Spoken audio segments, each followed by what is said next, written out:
بسم اللہ الرحمن الرحیم الحمد للہ الذی لا یبلغ مدحتہ القائلون ولا یعصی نعمہ العادون ولا یؤدی حقہ المجتہدون الذی لیس لصفتہ حد معدود ولا نعت موجود ولا اجل ممدود الذی فطر الخلائق بقدرتہ ونشر الریاح برحمتہ ثم الصلاة والسلام علی اشرف الانبیاء والمرسلین ابو القاسم مصطفیٰ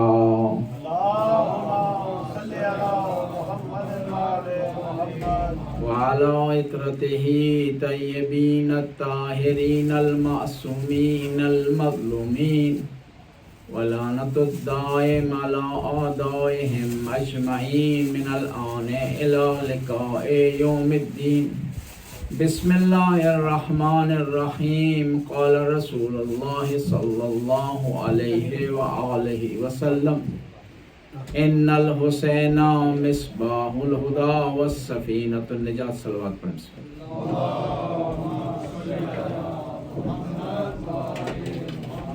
پیغمبر گرامی کا ارشاد ہوتا ہے کہ حسین ہدایت کے چراغ ہیں اور کشتی نجات، یعنی اگر آپ ہدایت چاہتے ہیں تو حسین کے در سے رہنمائی حاصل کریں، اگر آپ نجات چاہتے ہیں تو حسین کے در سے رہنمائی حاصل کریں۔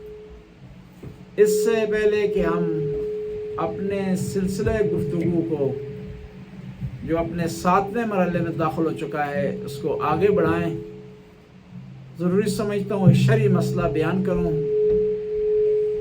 اور پھر بحث کو اور مباحثے کو آگے بڑھایا جائے۔ نماز میں یہ ساری عبادتوں میں سب سے امپورٹنٹ چیز، مہم اور وقتی نیت ہوتی ہے۔ آپ کی نماز کی نیت صحیح نہیں ہے تو نماز آپ کی قبول نہیں ہوگی، صحیح نہیں ہوگی، قبول کا مرحلہ بعد میں آتا ہے۔ لہذا نیت کے لیے ضروری ہے کہ آپ ایگزیکٹ نیت جو ہے وہ آپ کی ہونی چاہیے، انٹینشن آپ کی صحیح طریقے سے ہونی چاہیے۔ ایک صلوات پڑھیں نماز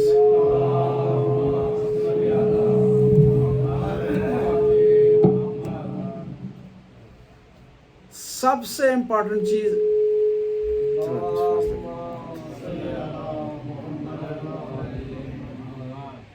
نعرہ تکبیر، نعرہ رسالت یا رسول اللہ، نعرہ حیدری یا علی۔ سب سے زیادہ امپورٹنٹ چیز آپ کی زندگی میں، آپ کی عبادت میں نیت ہے۔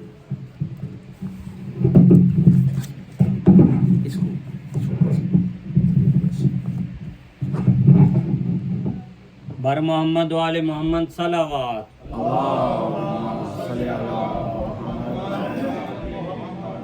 نماز میں نیت اگر آپ کی صحیح نہیں ہے تو آپ کی نماز صحیح نہیں ہے۔ جب صحیح نہیں ہوگی تو قبولیت کی منزل پر اس کے راستے میں رواں دواں نہیں ہو سکتی۔ تو نماز کے لیے ضروری ہے کہ آپ اس میں چند چیزوں کو اس کی نیت میں خیال رکھیں۔ پہلے یہ ہے کہ آپ کے ذہن میں ہونا چاہیے کہ آپ کیا کر رہے ہیں، نماز پڑھ رہے ہیں۔ پھر آپ کے ذہن میں ہونا چاہیے کہ کون سے وقت کی نماز پڑھ رہے ہیں۔ پھر آپ کے ذہن میں ہونا چاہیے کہ قضا کی پڑھ رہے ہیں یا ادا کی۔ تو تب آپ کی نیت مکمل ہوگی۔ اگر ان میں سے ایک چیز بھی، ایک عضو بھی کم ہوگا تو آپ کی نماز اور اس کی نیت مکمل نہیں ہے۔ اور نیت جب مکمل نہیں ہوگی تو آپ کسی اگلے مرحلے کی طرف نہیں جا سکتے۔ بیس ہے نیت، اور یہ بھی ضروری نہیں ہے کہ زبان پر جاری کی جائے نیت، اتنا ہو کہ آپ کو پتہ ہو کہ آپ کیا کر رہے ہیں، تو یہ نیت کے لیے کافی ہے۔ مثلا کوئی آدمی آپ سے پوچھے کہ آپ کیا کر رہے ہیں تو آپ بتا سکیں کہ میں نماز پڑھ رہا ہوں۔ وہ پوچھے کون سے وقت کی نماز پڑھ رہے ہیں تو آپ بتا سکیں کہ مغرب کی پڑھ رہا ہوں، عشاء کی پڑھ رہا ہوں۔ وہ آپ سے پوچھے کہ کتنی رکعت پڑھ رہے ہیں تو آپ بتا سکیں۔ وہ اگر آپ سے پوچھے ادا کی پڑھ رہے ہیں قضا کی پڑھ رہے ہیں تو آپ بتا سکیں، اتنا ہی کافی ہے۔ ایک صلوات پڑھ لیں۔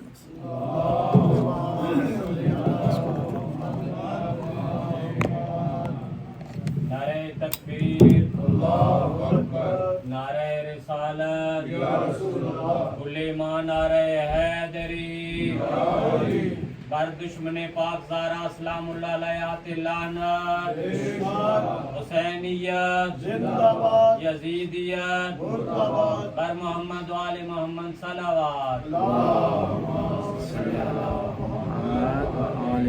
محمد۔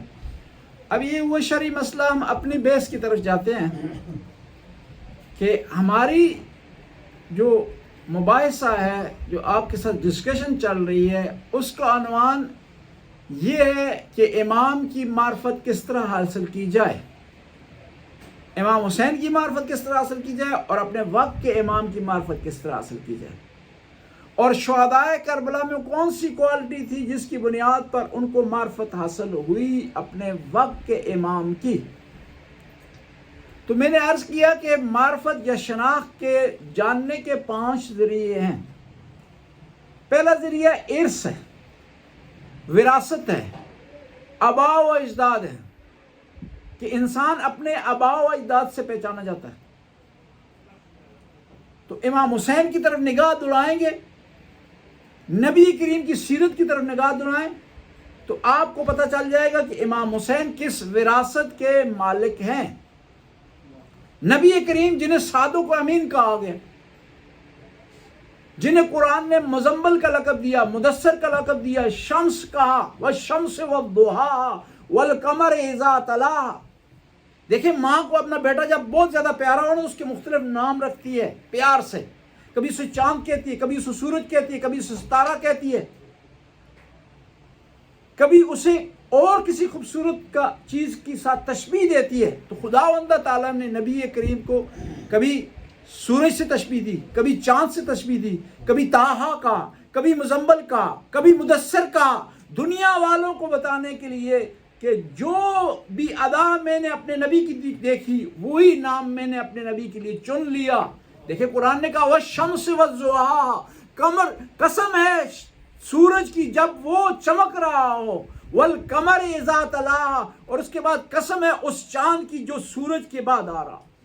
روایات میں ملتا ہے کہ امیر المومنین چاند اور پیغمبر سورج، اور روایت نے بڑی پیاری تشبیہ دی۔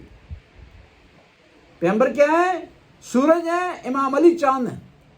سورج کی روشنی اپنی طرف سے ہوتی ہے، اس کی ذات کی طرف سے ہوتی ہے، لیکن چاند کی روشنی سورج سے ہوتی ہے۔ دوسرا، جب تک سورج ہوتا ہے تو چور ڈاکو چھپے ہوئے ہوتے ہیں، چور ڈاکو چھپے ہوئے ہوتے ہیں، لیکن جب چاند کی حکومت آ جاتی ہے تو وہی چھپے ہوئے چور ڈاکو میدان میں آ جاتے ہیں، یعنی ہوتے ہیں لیکن سورج کی روشنی اتنی زیادہ ہوتی ہے، اس کے یہاں آیا ہونا اور اشکار ہونا اتنا واضح ہوتا ہے کہ جرت نہیں کرتے میدان میں آ سکیں۔ امیر المومنین کے ساتھ بھی اس طرح جب تک سورج کی روشنی تھے چور چھپے ہوئے تھے، جب امیر المومنین کی حکومت آئی ان کا وقت آیا تو یہ لوگ جو چھپے ہوئے تھے، جو اسلام کے دین کے چور تھے، وہ سامنے آ گئے۔ دیکھیں قرآن میں قُلْ لَا أَسْأَلُكُمْ عَلَيْهِ أَجْرًا إِلَّا الْمَوَدَّةَ فِي الْقُرْبَى، کہ اجر رسالت کیا ہے؟ اہل بیت سے محبت ہے۔ میں آپ سے پوچھتا ہوں کہ ایک آدمی نے درزی کو اجرت نہیں دی کپڑے سینے کی، اس کا معاوضہ نہیں دیا اور کپڑے پہن لیتا ہے، کیا اس میں نماز ہوگی؟ نہیں ہوگی اس میں نماز۔ ایک آدمی غصبی پانی استعمال کرتا ہے غسل کے لیے، کیا اس غسل کے ذریعے عبادت بجا لا سکتا ہے؟ نہیں، کیونکہ اس نے اجرت عطا نہیں کی۔ شریعت کی اجرت بھی اہل بیت سے محبت ہے۔ جو آدمی اہل بیت سے محبت نہیں کرتا گویا اس نے شریعت کی اجرت عطا نہیں کی، اور اگر شریعت سے فائدہ اٹھا رہا ہے، عبادت بجا لا رہا ہے، نماز پڑھ رہا ہے، روزہ رکھ رہا ہے، حج رکھ رہا ہے، حج بجا لا رہا ہے، اس کا حج، اس کی نماز، اس کا روزہ اس کے منہ پر مار دیا جائے۔ اہل بیت کہ محبت کے بغیر کوئی چیز قبول نہیں۔ ایک مثال اور داستان کے ذریعے واضح کرتے ہیں۔ امام جعفر صادق علیہ السلام کے زمانے میں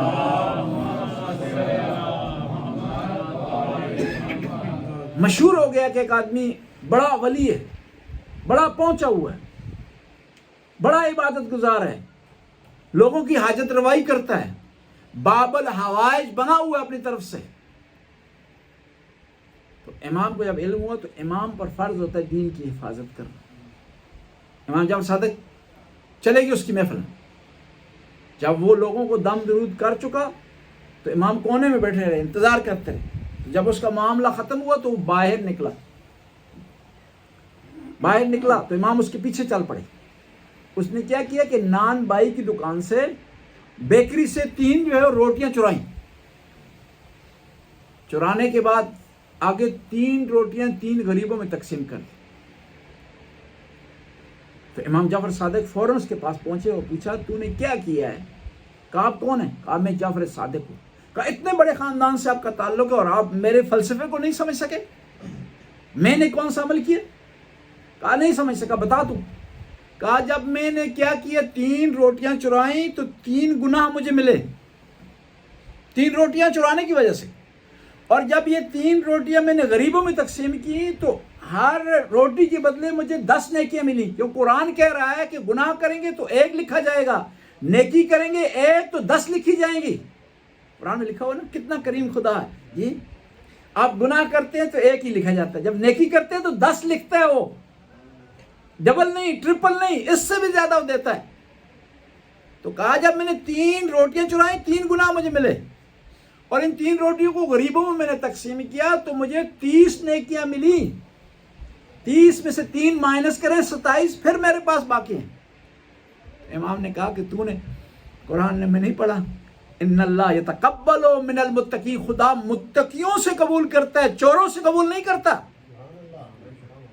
جب عام چور سے خیرات قبول نہیں ہے تو جو دین کا چور ہو، جو امامت کا چور ہو، جو خلافت کا چور ہو، جو دین میں چوری رائج کر رہا ہو، کیا اس سے شریعت قبول کی جائے گی؟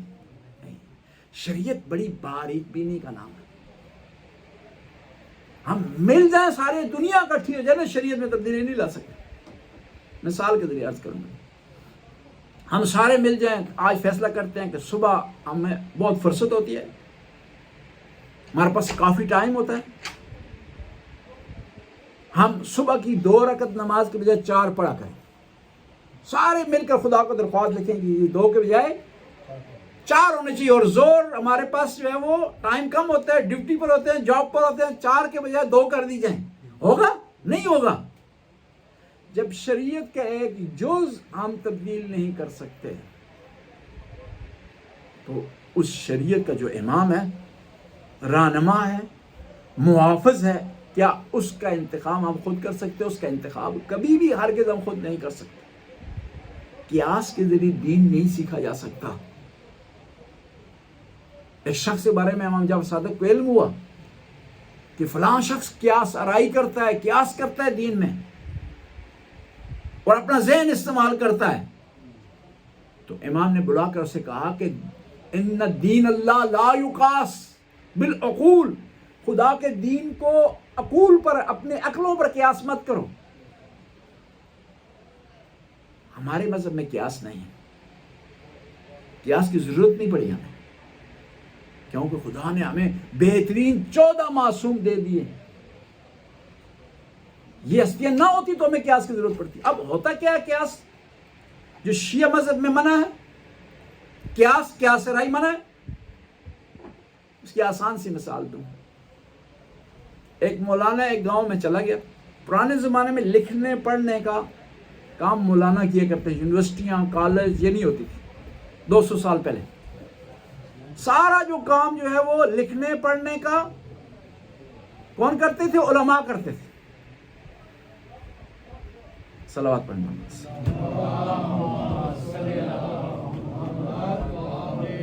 لکھنے پڑھنے کا علماء کام کرتے تھے، میڈیکل کا کام علماء کرتے تھے، یعنی سارے کام ان کے ذمہ تھے. تو ایک گاؤں میں اس طرح ہوا کہ ایک بچہ بھول کر کے درخت پر چڑھ گیا. اب وہ درخت سے اتر نہیں رہا. بچے جب بعض کو ایک کام کر لیتے ہیں نا، پھر واپس ان کے لیے مشکل ہوتا ہے اس سے آنا، ریورس کرنا. اب بچہ درخت پر چڑھ گیا تو گاؤں سارا جمع ہو گیا تو اس بچے کو درخت سے اتارے تو نہیں اتر رہا بچہ. اب ڈر کی وجہ سے نزدیک بھی اس کے نہیں جا رہے. جس طرح ہوتا ہے بعض اوقات یہاں پر خودکشی کے لیے لوگ اپنے آپ کو ایک دیوار سے آویزاں کر لیتے ہیں تو پولیس نیچے کھڑی ہو جاتی ہے اٹینشن کی حالت میں کہ اسے بچا لے, اسے روک لے خودکشی سے. بچہ چڑھ گیا درخت پر, اب اتر نہیں رہا. لوگ پورا گاؤں کھڑا. اور مولانا صاحب وہاں آ گئے تو لوگوں نے مولانا صاحب سے درخواست کی کہ مولانا صاحب آپ کوئی دم پڑھیں, درود پڑھیں, کوئی تعویذ, کوئی دعا, کوئی سلسلہ کریں کہ بچہ درخت سے نیچے آ جائے. مولانا صاحب نے بجائے کہ کوئی تعویذ کیا جائے, کوئی دعا پڑھی جائے, انہوں نے کہا کہ رسی اس بچے کی طرف پھینکیں. رسی اس بچے کی طرف پھینکی گئی. کہا بیٹا کمر سے باندھ لو اسے. بیٹے نے کمر سے باندھی. اب سب لوگوں کو کھینچو. لوگ بھی کیونکہ لکیر کے فقیر تھے, طوطی مثل تھے, فارسی میں کہتے ہیں لکیر کا فقیر, جو خود اپنا عقل استعمال نہیں کرتا کہ مولانا نہیں سب کچھ کرنا ہے. جس طرح مشہور و معروف مثال ہے نا کہ ایک شخص گیا مولانا صاحب کے پاس, کہا میری بیٹی کی طلاق پڑھ دیں. مولانا نے طلاق پڑھی. کہا اب اس کا دوسرے آدمی سے نکاح پڑھ دیں. مولانا نے کہا نہیں, ابھی عدت رکھنی ہے. جیب میں سے 15 روپے نکالے. اس نے کہا کہ 5 روپے طلاق پڑھنے کے, 5 اگلے نکاح کے, اور 5 عدت کے. عدت بھی آپ خود رکھیں. لوگ سارا کچھ مولانا پر چھوڑ دیتے ہیں. نہیں, مولانا نے صرف رہنمائی کرنی ہے, باقی کام آپ نے خود کرنے ہیں. ایک گاؤں میں گئے, تبلیغ کی نماز پڑھا کریں. کہا کہنے لگے مولانا صاحب آپ کو کس بات کی تنخواہ دیتے ہیں, آپ خود نماز پڑھیں ہماری طرف سے. اب کیا ہوا کہ یہ بچہ درخت میں چلا گیا تو مولانا نے کہا کہ رسی کمر سے باندھے اور سب لوگوں کو کھینچو. لوگوں نے کھینچا, بچہ نیچے آ کے مر گیا. اب لوگوں نے مولانا کو پکڑ لیا کہ مولانا صاحب آپ نے کیا کیا ہے, آپ نے تو دم درود کرنا تھا, کوئی تعویذ دینا تھا, آپ نے کیا. انہوں نے کہا میں نے قیاس کیا ہے. کہا وہ کیسا قیاس کیا؟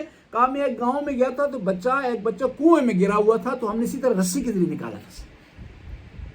تو میں نے سمجھا جب رسی کے ذریعے کنویں سے بچے کو نکال سکتے ہیں تو درخت سے بھی اتارا جا سکتا ہے. شریعت میں قیاس کی گنجائش نہیں. حضرت بہلول تشریف فرماتے ایک دفعہ, دیکھا کہ ایک کسی فرقے کا امام ہے, وہ درس دے رہا ہے کہ خدا شیطان کو سزا نہیں دے سکتا. کیوں؟ شیطان آگ سے بنا ہوا ہے اور جہنم میں بھی کیا ہے, آگ ہے. آگ کو نہیں جلا سکتی, لہذا شیطان کو سزا نہیں ملے گی. اور پھر وہی امام کہنے لگا کہ ہم جو کام کرتے ہیں, غلطی کریں, کسی کو قتل کریں, کسی کو گالی دیں, کسی کو برا بھلا کہیں, یہ سارے کیا ہے, خدا ہم سے کرواتا ہے. خدا ہم سے کرواتا ہے. تو بہلول نے وہاں بحث نہیں کی, اس سے جو ہے اس سے تکرار نہیں کیا, مجادلہ نہیں کیا. ایک پتھر اٹھا کر کے اس کو مار دیا. اب وہ امام جو تھا, فرقے کا امام تھا, روتا ہوا ہارون رشید کی پاس پہنچ گیا کہ بہلول تم کہتے ہو یہ دیوانہ ہے, یہ مجنون ہے, یہ عقل مند نہیں ہے, اس نے کیا کیا ہے, مجھے مارا ہے, اس کا حساب لیا جائے. بہلول کو بلایا گیا. اور بعض اوقات لوگ ہوتے ہیں نا اندر سے سمجھدار ہوتے ہیں, سامنے طور پر جو ہے دیوانے بنے ہوتے ہیں. جس طرح مشہور و معروف مثال ہے, ایک آدمی چلا گیا آٹا پسوانے کے لیے, کس پر, پن چکی پر. وہاں گیا تو دوسری کی بوری سے دانے نکال کر, گندم نکال کے اپنی بوری میں ڈال رہا تھا. تو کسی نے کہا کیا کر رہے ہو؟ کہنے لگا میں دیوانہ ہوں, میرا تھوڑا دماغ خراب ہے. تو لوگوں نے کہا اگر دماغ خراب ہے تو اپنی بوری سے دانے نکالو, گندم نکال کے دوسرے کی بوری میں ڈالو. کہا خراب ہے لیکن اتنا بھی خراب نہیں ہے, میں اپنے معاملات ٹھیک کرتا ہوں, صرف بہانہ ہو جاتا ہے کہ میں دیوانہ ہوں. بہلول کو بلایا گیا کہ بہلول تو نے کیا کیا ہے, یہ اپنے فرقے کا امام ہے, پہنچی ہوئی شخصیت ہے, بڑا اس کا مقام ہے, بڑی اس کی عزت ہے, تو نے توہین کر دی, اس کو مارا ہے. کہا میں نے نہیں مارا. وہ امام 2 گواہ لے آیا کہ 2 گواہ گواہی دیں گے کہ اس نے مارا ہے. کہا نہیں, گواہ گواہی دیں لیکن میں نے نہیں مارا. کیوں؟ یہ خود کہہ رہے تھے کہ جو کام بھی ہم کرتے ہیں خدا ہم سے کرواتا ہے, لہٰذا یہ پتھر جو مارا ہے میں نے نہیں مارا, خدا نے مارا ہے اس کو. اب حساب لے خدا سے. تو بہلول چاہتے تھے کہ اس کا جواب اسے دیں ایک عملی کام کے ذریعے کہ جو غلط کام ہم کرتے ہیں خدا ہم سے نہیں کرواتا, کہ کسی کو ہم برا بلا کہتے ہیں، کسی کی توہین ہم کرتے ہیں، کسی پر زیادتی کرتے ہیں، کسی پر ظلم کرتے ہیں، ہم خود کرتے ہیں کیونکہ ہم خود مختار ہیں۔ اور اس لیے شیعہ کہتا ہے کہ توحید کے بعد کیا ہے؟ عدل ہے، یعنی خدا عادل ہے۔ یہ ہو نہیں سکتا کہ کام وہ کرے اور سزا ہمیں دے۔ پھر کہا کہ تو نے اس کو پتھر مارا ہے، اس کی اور کیا وجہ ہے؟ تو بیلول نے کہا وجہ اس کی ہے کہ انہوں نے خود کہا تھا کہ شیطان کو سزا نہیں ہو سکتی۔ کیوں سزا نہیں ہو سکتی شیطان کو؟ کیونکہ شیطان آگ سے بنا ہوا ہے اور جہنم بھی، اس میں بھی آگ ہے، آگ کو نہیں جلا سکتی۔ یہ بنے ہوئے مٹی سے، انسان مٹی سے بنا ہوا نہیں، تو میں نے بھی مٹی ماری ہے، لہٰذا ان کو درد نہیں ہونی چاہیے، تکلیف نہیں ہونی چاہیے۔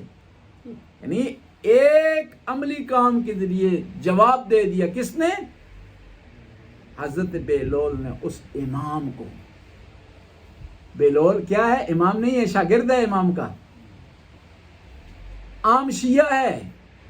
دنیا کو بتا دیا کہ اگر امام جعفر صادق کا شاگرد ہوگا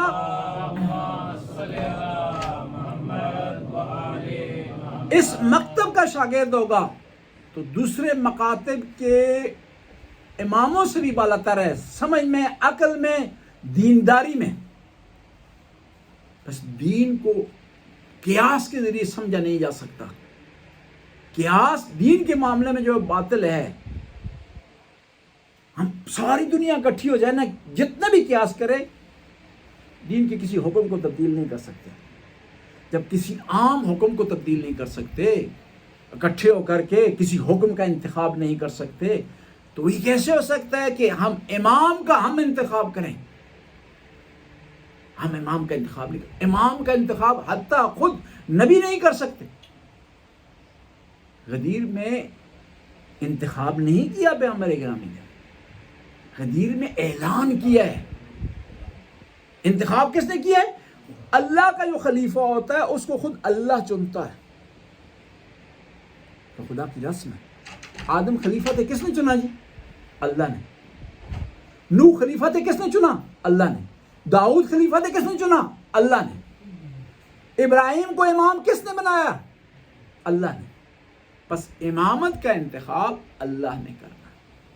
میں عرض کر رہا تھا کہ ہم نے امام حسین کی پہچان کرنی ہے، اس کے لیے ضروری ہے ہم ان کے آباء و اجداد کی طرف نگاہ دیں۔ تو ہمیں سر فہرست ملتے ہیں خاتم الانبیاء۔ خاتم الانبیاء اللہ کے بعد وہ عظیم ہستی ہیں جن کے مقابلے کا کوئی نہیں۔ پہلے بھی عرض کر چکا ہوں کہ 14 معصومین کے فضائل دو طرح کے ہیں۔ ایک فضائل ان کے معجزے کی صورت میں اعجاز ہے، خدا نے عطا کیے، وہ ایک فضیلت ہے، ہمارا اس میں عمل دخل نہیں ہو سکتا۔ لیکن کچھ فضیلتیں ایسی ہیں خاتم الانبیاء میں جو انہوں نے خود حاصل کی ہیں اور ہمارے لیے سیرت ہے، ہمارے لیے پیروی ہیں، ہمیں اس کے نقش قدم پر چلنا ہے۔ نبی کریم کی سب سے بڑی سیرت میں سب سے بڑی خصوصیت تھی کہ ان کو دشمنوں نے بھی امین اور صادق کہا۔ اعلان نبوت کر رہے ہیں، کوئی ابو قبیس پر تشریف لے گئے، مکہ والے سارے جمع ہیں، آواز دی، میں تمہیں اگر کہوں کہ اس پہاڑ کے پیچھے سے ایک بہت بڑا دشمن تم پر حملہ آور ہونے والا ہے، کیا تم یقین کر لو گے؟ سب نے کہا کہ ہم واضح دیکھ رہے ہیں کوئی دشمن نہیں، لیکن ہماری آنکھیں دھوکہ کھا سکتی ہیں، آپ کی زبان میں کمی بیشی نہیں ہو سکتی۔ تو پیغمبر نے ارشاد فرمایا کہ اگر تم مجھے سچا سمجھتے ہو، صادق سمجھتے ہو، تو کہو قولوا لا الہ الا اللہ تفلحون، کہو کہ اللہ کے سوا کوئی بھی معبود نہیں، تم کامیاب ہو جاؤ۔ یہاں تک مان رہے تھے، صادق ہیں، امین ہیں، سچے ہیں، ان کی زبان میں لغزش نہیں آتی، لیکن جب معاملہ آیا دین کا تو پیچھے ہٹ کے بات ماننے سے انکار کرتے۔ ہم بھی بعض کا اس طرح ہیں، مانتے ہیں، عظیم نبی ہیں، اولو العزم انبیاء کے سردار ہیں، خاتم الانبیاء ہیں، سید الانبیاء ہیں، صاحب المعراج ہیں، طٰہٰ ہے، یاسین ہے، مزمل ہے، مدثر ہیں، لیکن جب بات آتی ہے کہ نبی کی سیرت پر چلیں تو پیچھے ہٹ جاتے ہیں. اور پھر ہم میں دو گروپ بن جاتے ہیں، ایک صحابہ کا پیروکار بن جاتا ہے اور ایک اہل بیت کا. لیکن جب عملی بات کی جائے، نہ وہ جو کہ صحابہ کا نعرہ لگاتا ہے وہ کوئی عمل کر رہا ہوتا ہے، نہ وہ جو اہل بیت کا نام لیتا ہے وہ کوئی عمل کر رہا ہوتا ہے. صحابہ اکرام نبی کریم کی وہ چنے وہ لوگ تھے جنہوں نے وحی کو اپنی آنکھوں سے دیکھا، وحی کا مشاہدہ کیا، نبی کریم کو ڈائریکٹ سنا. لیکن ان میں سے اگر کوئی خطا کرتا تھا تو اس کو سزا ملتی تھی. یہ جو احکام ہے شریعت کے نا، کہ چور کی سزا یہ ہے، قاتل کی سزا یہ ہے، یہ پیغمبر نے اپنے زمانے میں لاگو کی ہیں. جب صحابہ کرام کی بچت نہیں ہے تو ہماری کس طرح بچت ہو سکتی؟ اور اس سزاؤں کو پیغمبر نے لاگو کیا اپنے زمانے میں. صحابہ کرام تو وہ عظیم ہستیاں تھیں جن کے اندر ان کے نفاق نہیں تھا، آپس میں جھگڑا نہیں تھا، آپس میں لڑائی نہیں تھی، ایک دوسرے سے بغض نہیں تھا. ہاں صحابہ کرام کی شکل میں کچھ لوگ ظاہر ہوئے مدینے میں، صرف مدینے میں، جن کو منافق کہا جاتا تھا. قرآن کی آیت ہے نا، سورہ پوری ایک سورت نازل ہو گئی کہ وہ لوگ جو ظاہری طور پر اپنے آپ کو صحابی ظاہر کرتے ہیں ان کے دلوں میں نفاق پایا جاتا ہے. ان کا معاملہ جدا ہے. وہ کیا کرتے تھے؟ سامنے آ کر کہتے تھے قالوا نشهد انک لرسول اللہ، کہ ہم گواہی دیتے ہیں آپ اللہ کے رسول ہیں. خدا کہتا ہے کہ خدا جانتا ہے کہ آپ اللہ کے رسول، لیکن یہ منافق جھوٹ بول رہے ہیں. منافق کیا کہہ رہے تھے؟ منافق یہ کہہ رہے تھے کہ آپ اللہ کے رسول ہیں. قرآن نے کہا جھوٹ بول رہے ہیں. میں آپ سے پوچھتا ہوں کہ پیغمبر اللہ کے رسول تھے ہی نہیں تھے؟ پھر کیوں کہا کہ منافقوں کو جھوٹ بول رہے؟ کیونکہ ان کا عقیدہ زبان کے ساتھ ہمراہی نہیں کر رہا تھا، ان کا عمل زبان کے ساتھ ہمراہی نہیں کر رہا تھا، ان کے عمل اور زبان میں تضاد تھا.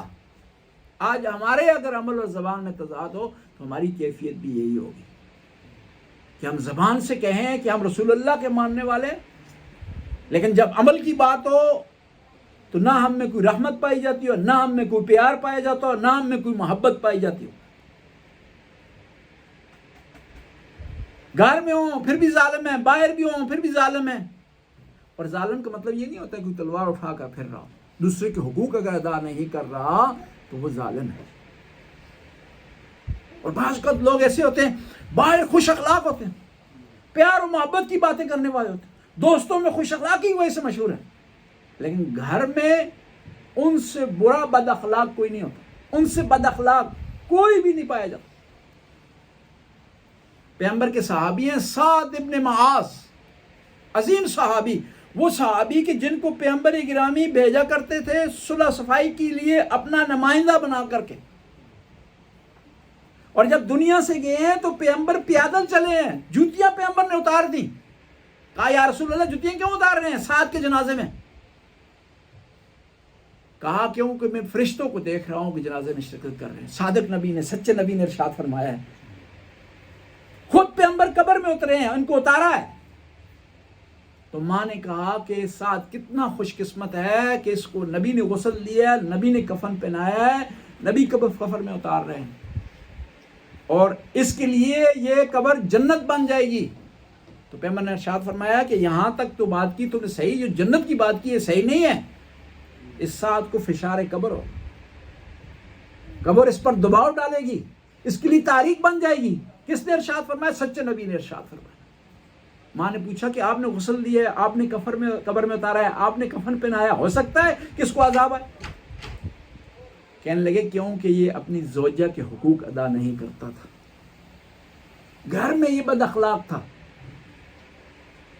گھر والوں کو تنگ کیا کرتا تھا، ان کے حقوق ادا نہیں کرتا تھا. ایک شخص میرے پاس آیا ناروے میں، اپنی زوجہ کا گلہ کرنے لگا کہ میری زوجہ اچھی نہیں ہے. میں نے پوچھا کہ آپ بتائیں کہ آپ کا دھوبی کون ہے؟ کہا زوجہ یہی کام کرتی ہے. کہا کہ گھر میں آپ کا کک کون ہے؟ شیف کسے کہتے ہیں آپ نے؟ شیف کون ہے؟ کہا زوجہ ہے. کہا صفائی کا کام کون کرتا ہے؟ زوجہ ہے. آپ کے کپڑوں کو کون استری کر کے آپ کو دیتا ہے؟ زوجہ ہے. آپ کے بچوں کو کون خیال رکھتا ہے؟ کہا زوجہ ہے. میں نے کہا آپ کے 5 کام وہ انجام دیتی ہے، پھر وہ بری ہے، پھر وہ آپ کے حقوق ادا نہیں کرتی، بعض اوقات ہم خود خواہ ہو جاتے ہیں۔ میدان کربلا کے جو شہداء ہیں نا، واہ بقلبی، اس وقت تک امام کی خدمت میں حاضر نہیں ہوئی جب تک زوجہ نے اجازت نہیں دی میدان میں جانے کی، ہانیہ نے، ورنہ کہہ دیتے میں وقت کا امام کی مدد کے لیے جا رہا ہوں، پرواہ نہیں ہے مجھے۔ ہانیہ کے پاس آتے ہیں، کہتے ہیں کہ مجھے اجازت دے، میں امام پر اپنے آپ کو قربان کرنا چاہتا ہوں۔ کہا 2 شرطیں ہیں یہاں، وہاں یہ بجا لاؤ تو تم جا سکتے ہو میدان کی طرف۔ کہا کون سی شرطیں؟ ایک شرط یہ ہے کہ امام حسین سے وعدہ لو کہ میں ان کے حرم میں شمار ہوں، ان کی خواتین کے ساتھ جن کیک کاٹوں، ایک شرط ہے۔ دوسری شرط یہ ہے کہ وہاب تو قیامت کے دن میری شفاعت کرے۔ اور یہ جھگڑتے ہوئے اجازت نہیں دے رہی سوچا امام حسین کی بارگاہ میں حاضر، اور امام کے سامنے اس نے وعدہ لیا، کس نے؟ ہانیہ نے۔ کس سے؟ وہاب سے، وہاب قلبی سے۔ تو تب میدان کی طرف گئے۔ یعنی ہم کہتے ہیں اپنے آپ کو حسینی، عزادار اپنے آپ کو کہتے ہیں، امام حسین کا ماننے والا اپنے آپ کو کہتے ہیں، لیکن امام کے جو شہداء ہیں، شہداء کربلا، ان کی تو یہ سیرت رہی ہے۔ اور پھر عظیم ماں، وہاب قلبی کی عظیم ماں، اور یہ مسلمان بھی نہیں تھے وہاب قلبی جی، یہ امام حسین کی یہاں قید نہیں تھی کہ شیعہ ہے، یہ سنی ہے، کافر ہے یا مسلمان ہے۔ امام حسین دعوت دے رہے تھے، دیکھا کہ امام حسین کے خیمے کے قریب کچھ خیمے لگے ہوئے، جھونپڑی ہے، وہاں جاتے ہیں، قمر سے ملاقات ہوتی ہے، وہاب کی والدہ قمر سے ملاقات ہوتی ہے۔ قمر کو کہنے لگے کہ یہاں کون رہتا ہے؟ کہا میرا بیٹا اور میری بہو یہاں رہتے، بیٹے کا نام وہاب ہے، بہو کا نام ہانیہ ہے۔ کہا ان کو میری طرف سے دعوت دینا کہ آئیں میرا ساتھ دیں۔ تو اس قمر نے محسوس کیا کہ ایک ولی اللہ، اللہ کا ولی آیا ہوا ہے، اس میں نبی کی صفات پائی جاتی ہیں۔ کہنے لگی کہ ہماری کھیتی خشک ہوگی، کافی عرصہ بارش نہیں ہوئی، تو آپ دعا کریں سرسبز ہو جائے۔ وہاں جب واپس آیا دیکھا کھیتی سرسبز ہے۔ پوچھا کون آیا تھا؟ قمر نے کہا کہ ایسے محسوس ہوتا تھا جیسے کہ اللہ کا کوئی نبی آیا ہو۔ تو فوراً وہاب خود چلے ہیں، ماں کو لیا اور زوجہ کو لے کے امام کی خدمت میں حاضر۔ اور وہاب ایک دفعہ ہوا کہ دشمن نے ایک زبردست قسم کا حملہ کر دیا، تو وہاب بچے تھے، بجائے کہ امام سے سوال کریں، کیونکہ معرفت کی وہ سطح نہیں تھی جو غازی عباس میں تھی کہ حکم کے مطابق چلیں، ایک دفعہ حملہ دینے کے لیے، حملے کا جواب دینے کے لیے نیزہ لے کر میدان میں آ گئے۔ تو امام حسین نے دیکھا، کہا غازی جاؤ دیکھو یہ بچہ کون ہے جو بغیر اجازت کے میدان میں داخل ہو گئے۔ پہنچے، کہا وہاب کیا کر رہے ہو؟ شاید تمہاری ماں راضی نہ ہو۔ کہا میری ماں نے کہا اس حملے کا جواب دو کہ کہیں امام کی طرف یہ دشمن بڑھ نہ پائے۔ تو امام نے کہا بلاؤ اسے، امام کی خدمت میں حاضر ہوئے، کہا کہ کس طرح آپ میدان میں داخل ہوں گے؟ ممکن ہے آپ کی ماں راضی نہ ہو۔ تو کہنے لگے قد امرتنی الامی، میری ماں نے تو مجھے حکم دیا ہے کہ میں جاؤں دفاع کروں ایمان سے۔ اور جب وہاب شہید ہوئے نا، تو دشمن نے وہاب کے سر کو ماں کی طرف پھینکا ہے، ماں کی طرف پھینکا ہے۔ بتائیں ماں نے کیا کیا؟ سر کو اٹھایا، چومنے کے بعد دوبارہ دشمن کی طرف پھینک دیا۔ کہا جو قربانی ہم خدا کے راستے میں دیتے ہیں اسے واپس نہیں لیتے۔ میں عرض کر رہا تھا کہ ہم امام حسین کے نانا کا تذکرہ کر رہے ہیں، صادق اور امین، پورا عرب ان کو صادق مانتا تھا، نبوت کا اقرار نہیں کرتا، خدا کو نہیں مانتا، لیکن نبی کو صادق مانتا۔ یعنی نبی نے کفار کے درمیان کردار سے بتایا کہ نبوت کیا ہوتی ہے اور نبوت کا مشن کیا ہوتا ہے۔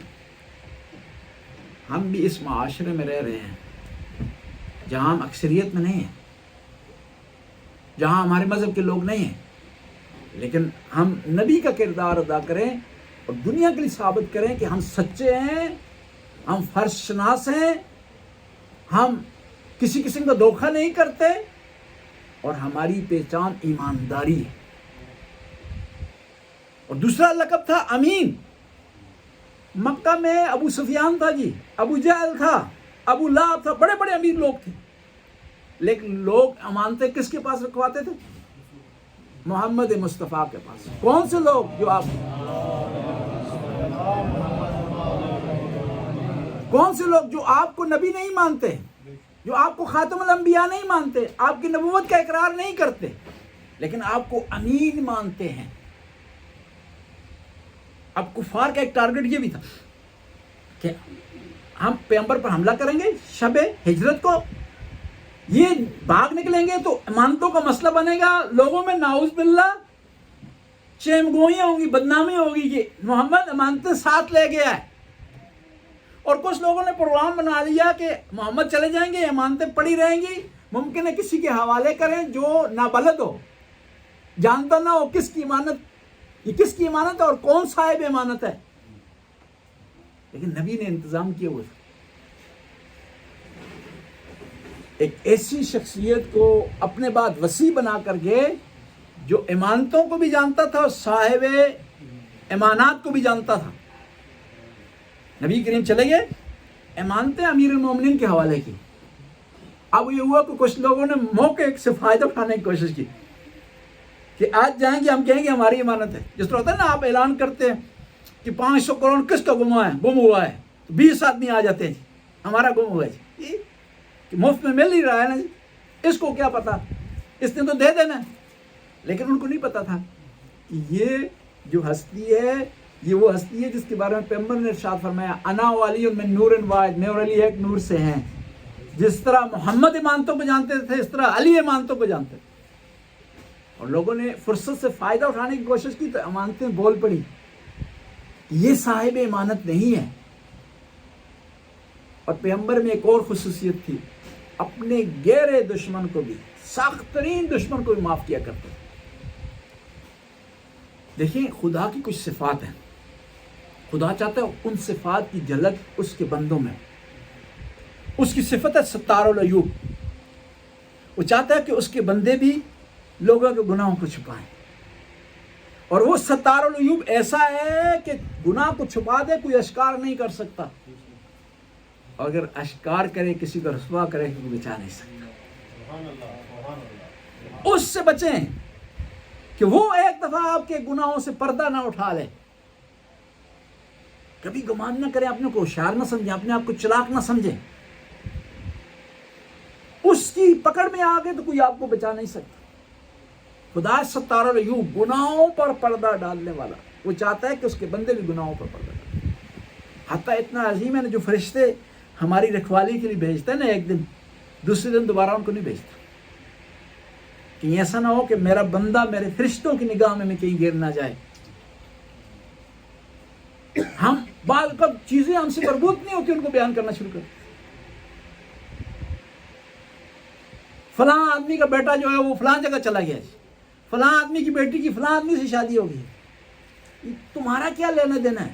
بعض اوقات یہ انسان مفت میں گناہ اکٹھے کرتا ہے، مفت میں غیبت سمیٹتا ہے، مفت میں اپنے لیے آخرت کی مشکلات اکٹھی کرتا ہے۔ آپ کسی کے گناہ سے پردہ اٹھائیں گے نا، خدا آپ کے گناہوں سے پردہ اٹھائے گا۔ اور گناہ پر پردہ ڈالنا، اس سے بڑا ثواب نہیں، اس سے بڑی عبادت نہیں، گناہوں کو چھپا کر کے۔ کیونکہ جب آپ کسی گناہ چھپائیں گے، خدا آپ کے گناہ چھپائے گا، اور معصوم نہیں ہے اس دنیا میں کوئی۔ اور دوسری صفت خدا کی ہے رحمان اور رحیم۔ خدا چاہتا ہے اس کے بندے بھی رحمان اور رحیم ہیں، ان میں بھی رحمت پائی جاتی ہو، ان میں بھی بخشش پائی جاتی ہو۔ کہتے ہیں نا، جو آدمی رحم کسی پر نہیں کرتا اس پر رحم نہیں ہوتا۔ معاف کرنا اور معافی مانگنا دو اصول ہیں کامیابی، فیملی کے اندر ہو یا باہر۔ اور معافی مانگنے سے کوئی آدمی چھوٹا نہیں ہوتا۔ کہتے ہیں قیامت کے دن ایک آدمی جاؤ جلال سے میدان محشر میں داخل ہوگا، کچھ لوگ کہیں گے کہ نبی ہے، کچھ لوگ کہیں گے شہداء میں سے ہے، کچھ کہیں گے صالحاء میں سے ہے، کچھ کہیں گے خدا کا خاص بندہ ہے۔ آواز قدرت آئے گی، نبی نہیں ہے، شہداء میں سے نہیں ہے، صالحاء میں سے نہیں ہے۔ کون ہے یہ؟ وہ آدمی ہے کہ جو اپنی انا پرستی نہیں کیا کرتا تھا، جو معافی مانگنے میں عیب نہیں سمجھا کرتا تھا. کہتے ہیں نا دو مومنوں میں جھگڑا ہو جائے تو دونوں جب صلح کریں دونوں جنت میں جائیں گے، لیکن پہلے وہ جائے گا جو کہ پہلے پہل کرے گا. یہ شریعت ہمیں سکھاتی ہے. معاف کر دینا، معافی مانگنا گناہ نہیں ہے بلکہ ثواب ہے. اس سے انسان کم نہیں ہوتا بلکہ بڑھتا ہے انسان. کل میں عرض کر رہا تھا نا کہ حور نے اس میں عیب نہیں سمجھا کہ امام حسین سے معافی مانگی، اور پھر امام حسین نے بھی دیر نہیں کی معاف کرنے میں. ہم حسینی ہیں، معافی مانگیں. اور گھریلو جھگڑے بعض اوقات بڑھتی اس بات پر ہیں کہ دونوں طرف اکڑے رہتے ہیں کہ میں نے معافی نہیں مانگی، میں نے قدم آگے نہیں بڑھانا، میں نے صلح کی طرف ہاتھ نہیں بڑھانا، صرف انا کی خاطر، فائدہ بھی اس میں کوئی نہیں ہوتا. شریعت کی کہتی ہے کہ معاف کر دیں اور معافی مانگ لیں. اور پھر دیکھیں نا جب خدا ہمیں معاف کر دیتا تو ہمیں لوگوں کو بھی معاف کر دیتا. تواب الرحیم، توبہ قبول کرنے والا ہے. امام معصوم سے کسی نے سوال کیا توبہ کے لیے کون سی لمیٹیشن ہے؟ کہا جب تک سانس ہے نا توبہ آپ مانگ سکتے، لیکن شرط یہ کہ توبہ نصوح ہو، جس میں پشمانی پائی جاتی ہو، جس میں ازالہ پایا جاتا ہو، جس میں فیصلہ پایا جاتا ہو کہ اس کے بعد گناہ نہیں کرنا، تب توبہ قبول ہوگی. وہ بخشنے والا ہے، معاف کرنے والا ہے، وہ اپنی مخلوق سے پیار کرنے والا ہے. حضرت موسیٰ علیہ السلام کے زمانے میں حکم ہوا حضرت موسیٰ کو کہ آپ فلاں آدمی دنیا سے چلا گیا، اس کے جنازے میں شرکت نہ کریں. کیوں؟ بہت زیادہ گناہ گار ہے، بہت خطائیں اس نے کی ہیں، اتنے گناہ اس نے کیے ہیں کہ ممکن ہے اس کی گناہ آپ کی گردن پر پڑ جائیں، آپ کو اپنی لپیٹ میں لے لیں. اس کے جنازے میں شرکت نہیں کرنی. جب وہ فوت ہو گیا، دفن ہو گیا، حکم ہوا موسیٰ جاؤ اس کی قبر پر فاتحہ پڑھو. کہا کیوں؟ کہا میری مخلوق نے آ کر کہہ دیا ہے کہ ہم نے نیکی کے علاوہ اس سے کچھ نہیں دیکھا. کہتے ہیں نا ہم جنازے میں پڑھتے ہیں نا لا نعلم منہ الا خیرا، کہ جو میت پڑی ہے خدا ہے اس سے متعلق ہم صرف خیر جانتے ہیں. وانت اعلم بها منا، تو بہتر جانتا ہے. وان کان محسنا فزد فی احسانہ، اگر یہ نیک تھا تو اس کی نیکیوں میں خدا ہے اضافہ فرما. وان کان مسیئا مذنبا فتجاوز عن سیئاتہ، اور اگر یہ گناہ گار تھا خدا ہے اس کے گناہوں کی بخشش فرما. تو میری مخلوق نے آ کر کہہ دیا ہے کہ یہ نیک تھا، حالانکہ مجھے پتا ہے نیک نہیں تھا، لیکن میں نے اپنے علم کو پیچھے رکھ دیا، میں نے اپنی جانکاری کو پیچھے رکھ دیا، اپنی مخلوق کی بات کو آگے کر دیا اور میں نے اسے معاف کر دیا. یعنی خدا اپنی مخلوق کا اتنا خیال رکھتا ہے. جب خدا ہمارا اتنا خیال رکھتا ہے تو ہمیں بھی اس کے قوانین کا پاس رکھنا چاہیے، اس کی شریعت کا پاس رکھنا چاہیے. اس نے جو حقوق مقرر کیے ہیں ان کا پاس کرنا چاہیے، جو چیزیں حرام کر دی ہیں ان سے بچنا چاہیے، جو واجب قرار دیے ہیں ان کو بجا لانا چاہیے. تو تب ہم نیکی کی طرف آگے بڑھ رہے ہوں گے، تب ہم نیک کہلائیں گے، تب ہم عزادار کہلائیں گے. امام حسین میدان کربلا میں اس سختی کے عالم میں نماز قضا نہیں ہوئی امام حسین علیہ السلام، بلکہ پتہ ہے وصیت کیا کی؟ مال کی وصیت نہیں کی، پیسوں کی وصیت نہیں کی، پراپرٹی کی وصیت نہیں کی. کیا کہا اپنی بہن کو؟ میری بہن زینب مجھ حسین کو اپنی نماز شب میں، نماز تہجد میں نہ بھولنا. روایت کے الفاظ ہے کہ امام زین العابدین نے دیکھا کہ بیوی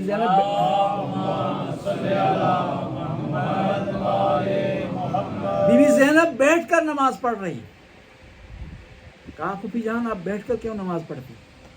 صرف ہمارے لیے تعلیم دینے کے لیے پوچھا امام زین العابدین، ورنہ ہمارا یقین ہے کہ امام زین العابدین کو پتہ تھا کیوں بیٹھ کر پڑھ رہی. کہا بیٹھ کے اس لیے پڑھتی ہوں کیونکہ واقع کربلا کے بعد جو کھانا ان ظالموں کی طرف سے ملتا ہے وہ بچوں کے لیے پورا نہیں ہوتا. میں اپنے حصے کا کھانا بھی بچوں کو دے دیتی ہوں اور میرے بدن میں ضعف کمزوری آ گئی، کھڑے ہو کر نماز نہیں پڑھ سکتے. امام زین العابدین جب خیموں کو آگ لگی تو نماز پڑھ رہے تھے، ورنہ عذر شرعی تھا ان کے لیے کہ نماز نہ بھی پڑھتے تو عذر شرعی تھا ان کے جی، کیونکہ وہاں جان بچانی اس جلتے ہوئے خیمے میں وہ زیادہ پرائرٹی پر تھی. لیکن امام زین العابدین نے نماز پڑھ کے بتایا کہ ہم نے نماز کو، احکام الہی کو کس صورت میں چھوڑنا نہیں. آج شب ہفتوں میں محرم ہے، 7 محرم کی شب.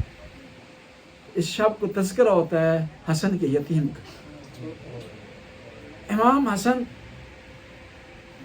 کے مصائب بھی بہت زیادہ ہیں، لیکن قاسم کے مصائب اس سے بھی زیادہ ہیں. امام حسن کو زہر دے کر شہید کیا گیا، لیکن امام حسن 3 دن کے پیاسے نہیں تھے. امام حسن جب شہید ہوئے نا، تو ان کے پاس مدینے میں آل و عیال، دوست و رفقا سارے موجود تھے، لیکن شہزادہ قاسم کی یہ حالت نہیں تھی. امام حسن شہید ہوئے، ان کو زہر دیا گیا، لیکن لاش کے ٹکڑے نہیں ہوئے. کہتے ہیں جب امام حسن کو شہید کیا گیا نا، زہر دیا گیا، تو آپ تڑپ رہے تھے، تو آپ نے کہا میرے بیٹے قاسم کو بلاؤ. قاسم کو جب بلایا گیا تو سینے سے چپک گئے قاسم. ماں نے کہا قاسم بیٹا دور ہو جا، تیرے بابا کو تکلیف ہو رہی. کہا نہیں، میرے بیٹے قاسم کو میرے نزدیک رہنے دو، میری چھاتی سے لگا رہے، مجھے اس سے سکون ملتا ہے. امام حسن نے قاسم کو سینے سے لگایا. اب دیکھیں مومنین کرام، باپ بیٹے کی مصیبت بڑی ہے. جب انسان دنیا سے چلا جاتا ہے نا، لوگوں کی دشمنیاں ختم ہو جاتی ہیں. لیکن حسن وہ شہید ہیں کہ شہادت کے بعد بھی دشمنیاں جاری رہی. اور جب بھی کوئی جنازہ گھر سے نکلتا ہے کبھی پلٹ کر نہیں آتا. جنازے کو ایک دفعہ جو کفن پہنایا جاتا ہے اس کو تبدیل نہیں کیا جاتا. حسن وہ ہیں جن کے جنازے پر تیر لگے، اور جب جنازے پر تیر لگے نا، جو سفید کفن تھا وہ سرخ ہو گیا. امام حسین ایک ایک تیر جنازے سے نکال رہے تھے اور کہہ رہے تھے میرے خدایا گواہ رہنا کہ تیرے نواسے کتنے مظلوم ہیں، شہادت کے بعد بھی لوگوں نے ظلم ترک نہیں کیا. امام حسن نے دنیا سے جب جا رہے تھے وصیت کی تھی، ایک رکا لکھا تھا وصیت نامہ. حسن بیٹا جب کوئی مشکل وقت آئے نا، اس وصیت نامے کو اپنے سامنے اپنی آنکھوں کے سامنے تو نے رکھنا ہے. اور جب تو دیکھے گا نا میرا بھائی میدان کربلا میں تک و تنہا ہو، اکیلا ہو، مسکین ہو، عطشان ہو، اور دشمنوں کے درمیان جب گر جائے نا، میرا بیٹا تو نے اپنے چچا کی حفاظت کرنی ہے.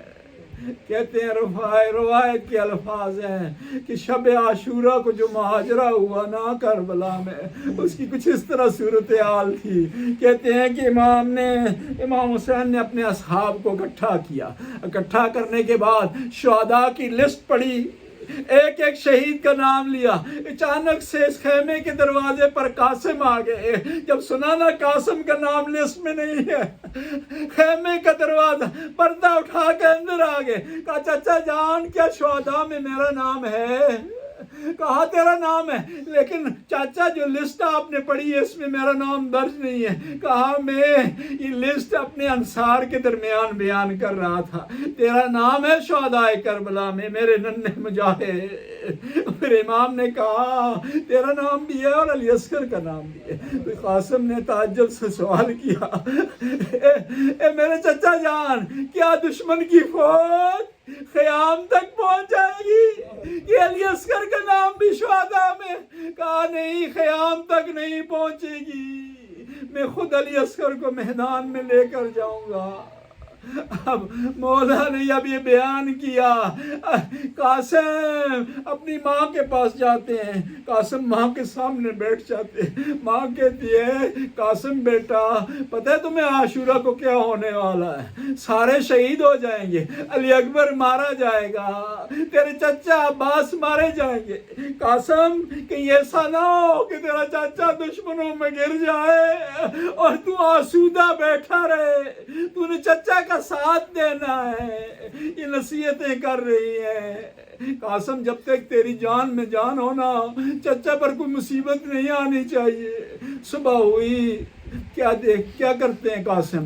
مولا حسین کے پاس آتے ہیں، کہا چچا جان مجھے اجازت دے۔ امام نے کہا قاسم تو میرے بھائی حسن کی نشانی ہے، جب مجھے اپنا بھائی یاد آتا ہے نا میں تیرے چہرے کی طرف دیکھتا ہوں، میں نہیں چاہتا کہ میں اپنے بھائی کی نشانی کو اپنے ہاتھ سے میدان کی طرف بھیجوں۔ بار بار آئے، جب اجازت نہیں ملی نا خود قاسم کی ماں دروازے پر آ گئے۔ امام کی نگاہ قاسم کی والدہ پر پڑی، کہا عباس دیکھو یہ کون سی خاتون ہے میرے ہوتے ہوئے خیمے سے باہر آئی ہے۔ کہا بھیا یہ زوجہ ہے حسن بھائی کی۔ کہا کیا چاہتی ہیں؟ کہا اجازت چاہتی ہیں اپنے بیٹے کی۔ امام نے پھر بھی اجازت نہیں دی کہ اے بھائی کی نشانی قاسم میرے بھائی کی نشانی ہے، میرے بھائی کی زوجہ، جب بھی مجھے اپنے بھائی یاد آتے میں قاسم کی طرف دیکھتا ہوں۔ اب دیکھا نا جب ماں نے مولا اجازت نہیں دے رہے، ایک دفعہ یاد آیا کہ حسن نے ایک وصیت لکھی تھی اور کہا تھا جب میرا بھائی نہ مانے نا تو میری یہ وصیت دکھا دینا۔ جب وصیت کو سامنے لے کر آئے نا تو امام حسین نے چوما اور آنکھوں پر لگایا۔ کیا لکھا تھا؟ بھائیا جب تو تک و تنہا ہو جائے نا، جب تو پیاسا ہو جائے نا، جب تیرے سارے مارے جائے نا تو قاسم تیری مدد کے لیے نکلے گا، میرے بیٹے قاسم کو اجازت دے دینا تاکہ تجھ سے حفاظت کر سکے۔ جب امام نے یہ پڑھا نا، روایت کے الفاظ ہیں، یہ امام حسین اور قاسم دونوں نے رونا شروع کر دیا۔ وَقَدْ غَشَا عَلَيْهُمَا، روتے روتے بے ہوش ہو گئے۔ جب ہوش آئی نا قاسم نے اجازت مانگی۔ امام حسین نے کہا قاسم جاؤ عباس کے پاس جاؤ، عباس تجھے تیار کرے گا اور تجھے میدان کی طرف بھیجے گا۔ روایت کے الفاظ ہیں عباس آئے، کیونکہ قاسم کی سائز کی کوئی زرہ نہیں تھی، ایک زرہ قاسم کے گلے میں ڈالتے تھے، سینے سے چپکاتے تھے، بڑی معلوم ہوتی تھی اتار دیتے تھے، دوسری چپکاتے تھے اتار دیتے تھے، آخر مجبور ہو کر بڑی زرہ پہنائی۔ اور قاسم کے سائز کا کھود نہیں تھا، کئی کھود آزمائش کیے گئے، چیک کیے گئے، کوئی فٹ نہیں آ رہا تھا۔ پھر عباس نے کیا کیا؟ نیچے امامہ پہنوایا، اوپر کھود سر پر رکھا اور اٹھا کر گھوڑے پر بٹھایا، میدان کی طرف روانہ کیا۔ قاسم میدان میں پہنچے ہیں، دشمنوں پر وار کیا ہے۔ ایک ظالم آگے بڑھا اور کہنے لگا یہ بچہ ہے، میں اس کے مقابلے کا نہیں ہوں۔ اس نے اپنے بیٹے کو بھیجا، قاسم نے اسے فنار کیا۔ جب یہ ظالم امام کے جوان کے سامنے آیا، امام نے اسے فنار کیا تو چاروں طرف سے کوفیوں اور شامیوں نے مل کر حملہ کیا، قاسم کو گھیرے میں لے لیا۔ قاسم گھوڑے کی زین سے زمین پر آ گئے، آواز دی میرے چچا میری مدد کو آئے۔ امام نے دوڑ کر قاسم کی مدد کے لیے پہنچنے کی کوشش کی۔ ان ظالموں نے جنہوں نے گھیرے میں لیا ہوا تھا قاسم کو نا، ایک دفعہ لشکر دوڑتے ہوئے قاسم کی لاش کو رونتا ہوا گیا۔ امام نے کہا اے افسوس بھتیجے، تو نے مجھے مدد کے لیے پکارا، میں تیری مدد کے لیے نہ آ سکا، اور جب میں آیا نا تیری مدد نہ کر سکا۔ کہتے ہیں غبار اٹھا، جب غبار تھما نا کیا دیکھتے ہیں کہ امام حسین نے قاسم کی لاش کو گود میں لیا ہوا ہے۔ ایک دفعہ امام نے چادر بچھائی اور لاش کے ٹکڑے اکٹھا کیے۔ جب خیام کی طرف چلے نا، بیویاں سمجھی کہ کوئی لاش نہیں ہے، امام کوئی چیز لے کر آ گئے۔ الا لعنت اللہ قوم الظالمین فسیعلم الذین ینقلبون۔ خدایا اس قلیل سی حاضری کو قبول و منظور فرما، ہمارے گناہوں سے درگزر فرما، نیک کام کرنے کی توفیق عطا فرما، برائیوں سے محفوظ رہنے کی توفیق عطا فرما۔ یا اللہ شہزادہ قاسم کی جوانی کا واسطہ، شہزادہ قاسم کی مظلومیت کا واسطہ، شہزادہ قاسم کی اس لاش کا واسطہ جس کو ظالموں نے ٹکڑے ٹکڑے کر دیا تھا، خدایا تجھے قاسم کی مظلومیت کا واسطہ، بیوی